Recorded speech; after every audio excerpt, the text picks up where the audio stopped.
اعوذ باللہ من الشیطان الرجیم، بسم اللہ الرحمن الرحیم۔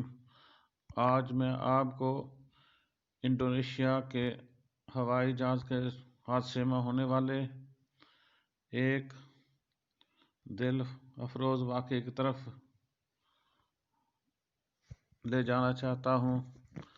گزشتہ دنوں انڈونیشیا کے ہوائی جہاز کو پیش آنے والے حادثے کی 3 یوم بعد امدادی کارکنوں نے ایک بچے کو سمندر سے زندہ نکال لیا ہے۔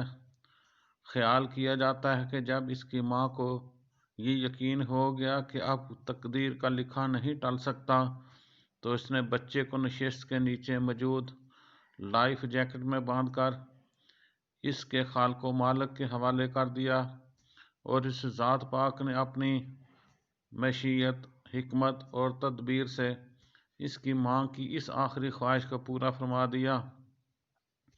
سوال یہ پیدا ہوتا ہے، وہ کون ہے جس نے اس کی ماں کے ذہن میں اسے بچانے کے لیے یہ تدبیر پیدا کی؟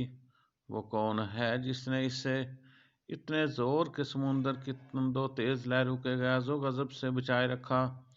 وہ کون ہے جس نے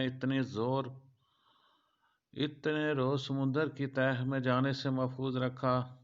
وہ کون ہے جس نے اتنے روز اس ننھے منھے جسم کو سمندر میں موجود خوفناک مخلوق کا لقمہ نہیں بننے دیا؟ وہ کون ہے جس نے اتنے روز سے اسے ناموافق موسمی حالات سے بچائے رکھا؟ وہ کون ہے جو اسے اتنے روز کھلاتا پلاتا رہا؟ وہ کون ہے جس نے سمندر کی تاریکی میں امدادی کارکنوں کو اس تک پہنچایا؟ ان فی ذالک لعبرات لأولی الابصار۔ وہی ذات پاک ہے، اس کا نام اللہ ہے۔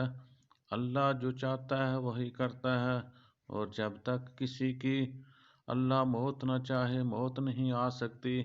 اللہ تعالیٰ نے اس بچے کو محفوظ رکھا اور ہمیں بتایا کہ وہ کس طرح لوگوں کی زندگی کو محفوظ کرتا ہے۔